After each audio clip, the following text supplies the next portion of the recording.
We are back from the dead. Well, maybe not quite back from the dead. I like to think of it more as missing, kind of like Madeleine McCann. The only difference is we've been found. We're safe. It's the Hearts Football Manager 2022 career mode, and we are back for episode 78, which will be the finale.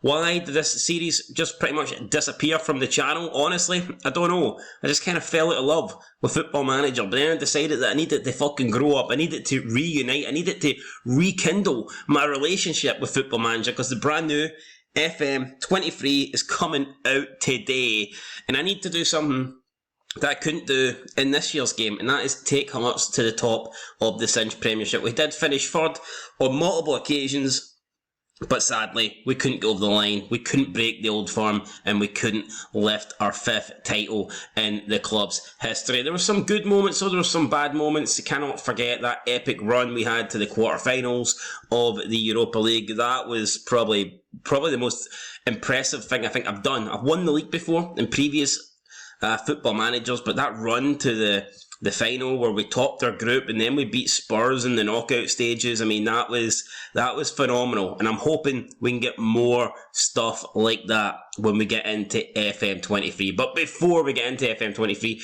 we need to finish up with FM22, and that's why we're here right now in the living room with a really fucking bad echo. But forget about the echo. The season's over. I had 5 games left to go. I played them offline, I played them off screen, and now we're back. Basically, just for the end of the series, we're going to do the 2022-2024 season review, and then we'll quickly do an overall series review. So with that said, let's check out how we got on this year. I think this was a really good year for us in terms of like personnel we brought in. I thought our squad looked really good. The players I brought in, you can see here with Jan-Paul van Heck, Leo Ostergaard, Dan Nalundulu, Gavin Basuna, Oriel Fagbe, Stefan Johansson, Tyrese John Jules, Callum O'Hare, Diego Sanchez. I mean, I think you could make a case that we brought in too many good players, and I think maybe we just changed up the team a little bit too much. That's something I'm going to try and avoid doing, by the way, in the new Football Manager. I want to try and keep the core squad. I don't want to, like, maybe one or two players a season, 1 or 2 key players a season's fine, but I think I've made the mistake in this year's game.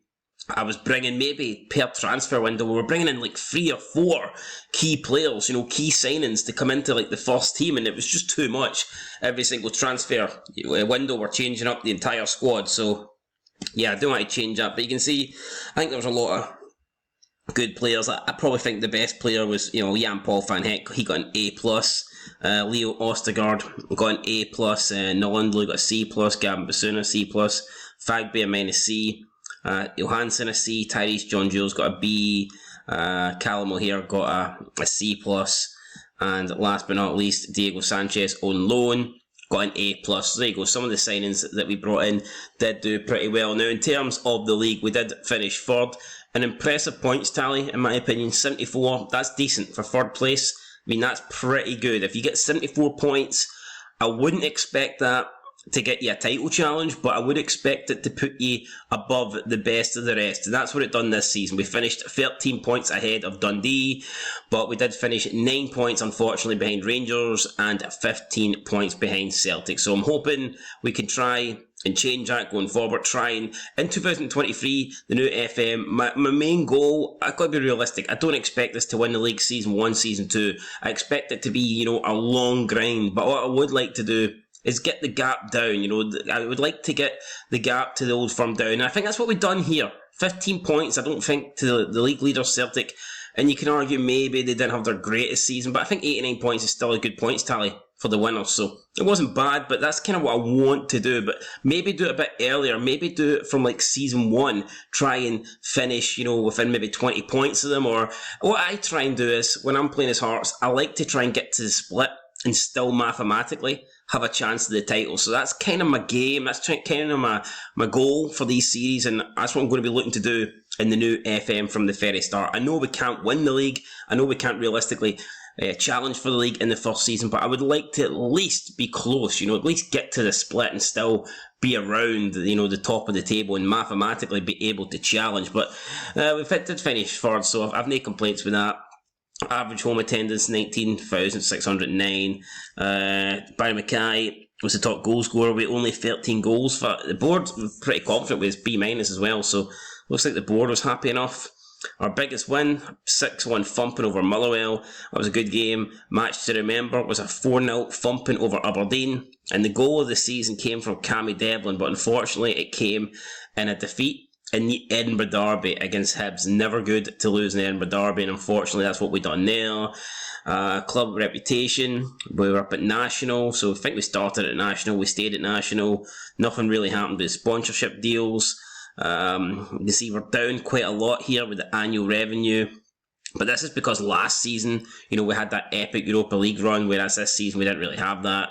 Shirt sales and all that stuff did good, but all this stuff's down. But last year we did get to the quarterfinals with massive games in Europe, with the massive double knockout tie against Spurs, so of course we're going to go down. In terms of our starting 11, this was the main 11 that we had. So it was Harry Stone in nets, Kingsley, Ostergaard, Halkett and Jan-Paul van Heck was the back four. It's a great back four when I look at it, to be fair.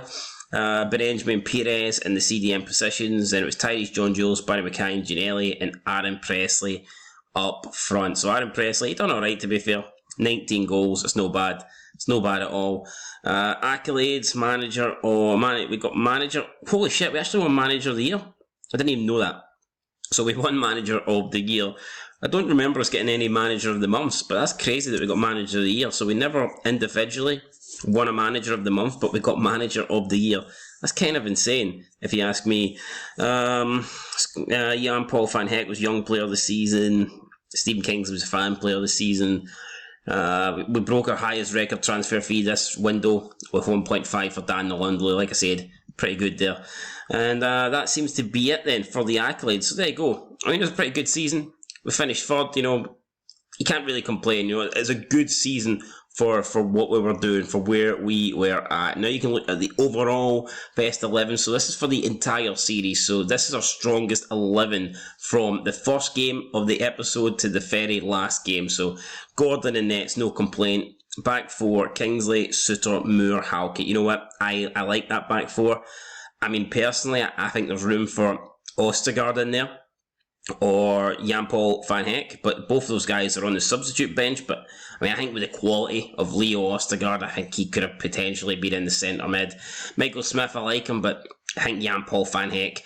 I would have Ostergaard in for Moore, and I would have Jan-Paul van Heck in for Smith. Middle of the field, got Barry McKay and Devlin. It's decent, no complaints. Woodburn on the left, Ginnelly on the right, and Fernando Llorente, who was a bit of a club legend, let's be honest.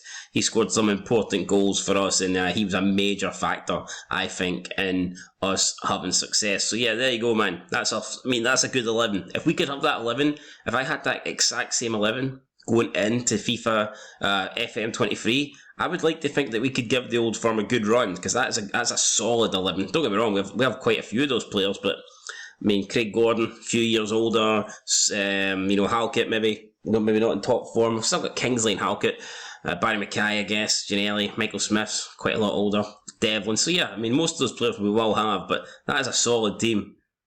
Alright, so here we are, quickly going to do a quick, basically league position review of the entire series. For some reason I thought I finished 4 seasons. In fact, we only finished 3 seasons. So yeah, a little bit surprised about that. Season 1, we finished with 3rd place, 74 points. I believe that's the exact same amount of points we finished with in season 3. So there you go, we've pretty much just copied that. Season 2, we were down in 8th place with 50 points, which was a poor season. That was a season to forget. Then, like I said, back into the current season, we got 74 points, finishing 3rd again. So 74 points in 3rd seems to be our go-to place, our go-to points tally. And then we look at the quick history of the competition. So obviously, our first season, 28-22, we did win the Scottish Cup, which was tremendous. And in the Cinch Premiership, we finished 3rd. So that was a great season for us, undoubtedly. Second season, albeit the league wasn't great, we did win the Premier Sports Cup. And like I say, we got to the quarterfinals of the Europa League as well. So I think the Europa League run kind of did hamper us towards the end of the season.